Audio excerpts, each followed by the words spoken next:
안녕하세요. 외국인을 위한 범죄 예방 교육 강의를 맡게 된 경찰청 조수인 경감입니다. 지금부터 여러분이 겪을 수 있는 다양한 범죄 피해 사례와 유형을 알아보고 예방할 수 있도록 설명드리도록 하겠습니다.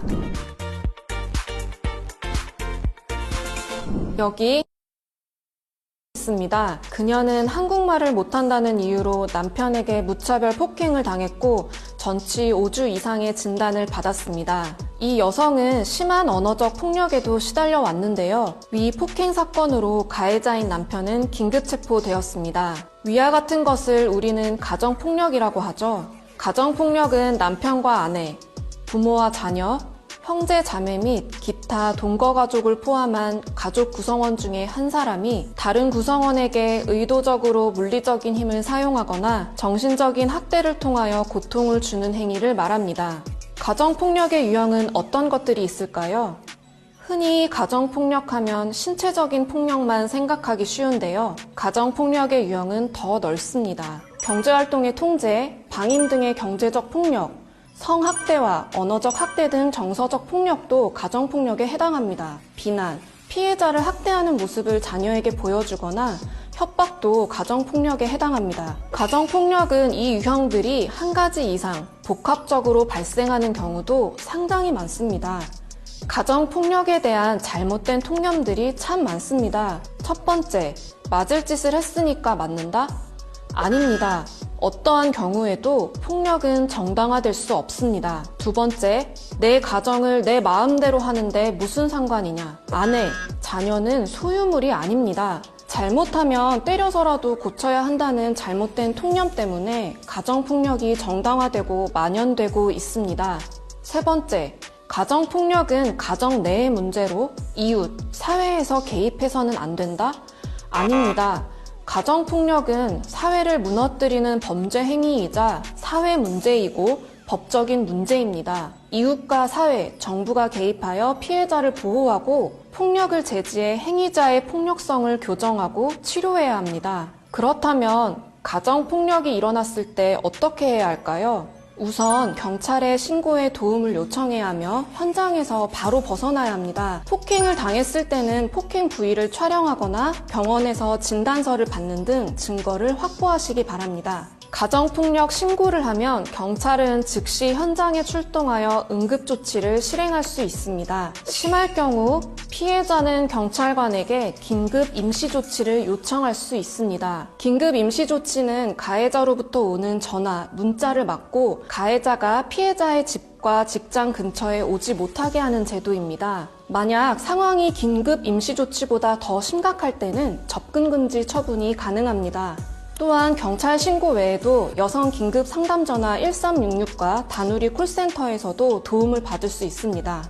만약 배우자에게 여권이나 외국인 등록증을 빼앗기거나 반환 요구를 거부당했다면 어떻게 해야 할까요? 타인 소유의 서류를 은닉하고 반환을 거부하는 행위는 형법상 문서 손괴죄에 해당합니다. 이 경우 행위자는 손괴죄로 처벌됩니다. 불응 시에는 입건되어 수사를 받게 됩니다.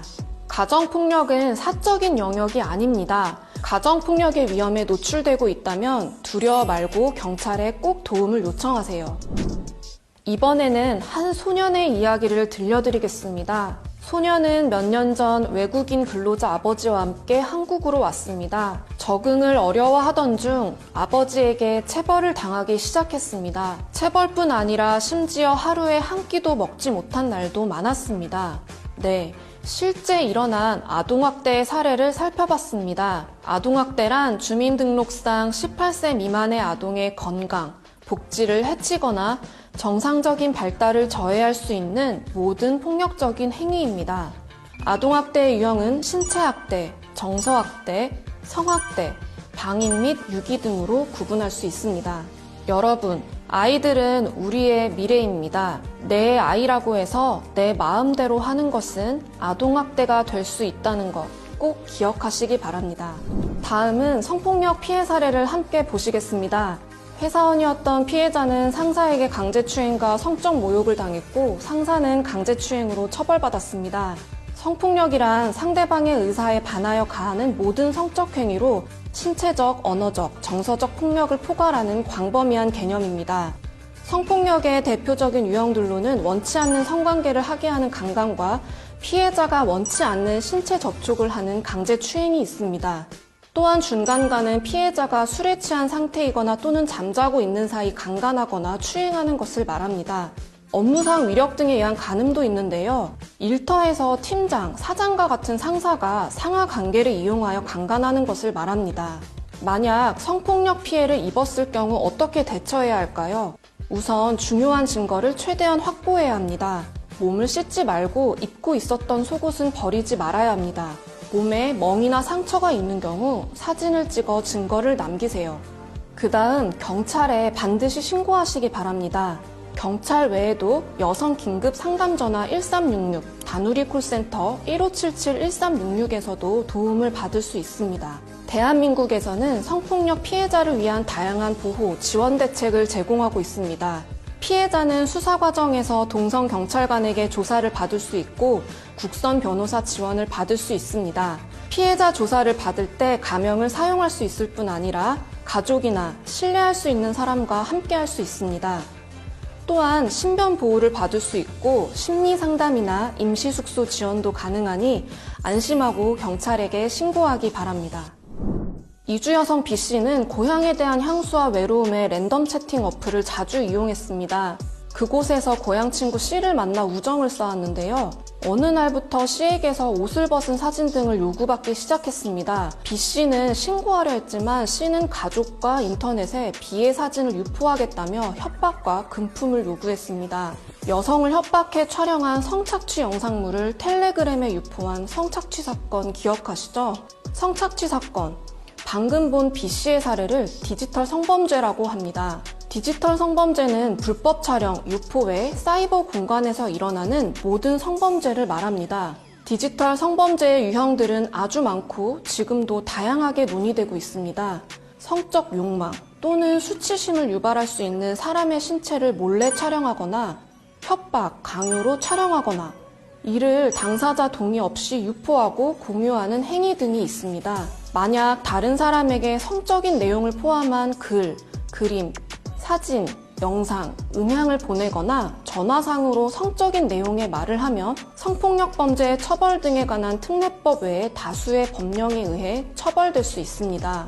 디지털 성범죄 피해를 당하게 되면 어떻게 해야 할까요? 우선 증거 자료를 삭제하지 말고 저장하여 경찰관에게 피해 사실과 함께 신속하게 신고하세요. 경찰서를 방문하기 어려우면 온라인상으로도 신고할 수 있습니다. 경찰청 홈페이지에 접속하거나 모바일 앱 사이버캅을 설치하면 됩니다. 디지털 성범죄 피해 영상물에 대한 전문적, 지속적인 삭제 지원이 필요할 경우에는 디지털 성범죄 피해자 지원센터에서 도움을 받을 수 있습니다. 여러분, 디지털 성범죄는 중대한 범죄입니다. 불법 촬영물을 보거나 업로드, 공유하는 행위도 명백한 범죄입니다. 절대 해서는 안 되겠죠? 또한 디지털 성범죄로 피해를 입은 분은 두려워하지 마시고 적극적으로 신고하여 도움을 받으시기 바랍니다. 여러분, 갑자기 검찰청이나 경찰서 전화번호로 전화가 온다면 어떻게 하시겠습니까? 실제로 경찰과 검찰로 사칭하거나 번호를 조작하여 범죄에 연루되었다며 금품이나 개인정보를 요구하는 사례는 굉장히 많습니다. 이렇게 보이스피싱은 전화로 수사기관이나 금융기관을 사칭하며 상대방을 속여 돈을 가로채는 대표적인 금융사기입니다. 여러분이 만약 보이스피싱을 당했다면 즉시 112로 전화하세요. 그러면 경찰이 금융기관으로 연결하여 임시로 계좌를 정지할 수 있게 도와드립니다. 자, 이제 보이스피싱을 예방하는 방법에 대해 알아보겠습니다. 모르는 번호로 전화가 오면 끊으세요. 만약 조금이라도 의심된다면 112로 전화해서 상담 받으시기 바랍니다. 대한민국에서는 수사기관이나 금융기관이 절대 전화로 돈이나 개인정보, 통장이나 카드의 비밀번호를 요구하지 않습니다. 이렇게 보이스피싱 피해자가 될 수도 있지만 보이스피싱 공범으로 연루되어 처벌받을 수도 있습니다. 여러분, 혹시 현금 인출책이란 단어를 들어보셨나요? 인출책은 쉽게 말해 심부름꾼을 뜻하는데요. 피해자가 송금한 돈을 인출해서 피의자에게 전달하는 역할을 하는 사람입니다. 인출책은 피의자와 함께 처벌되니 대가를 받고 인출책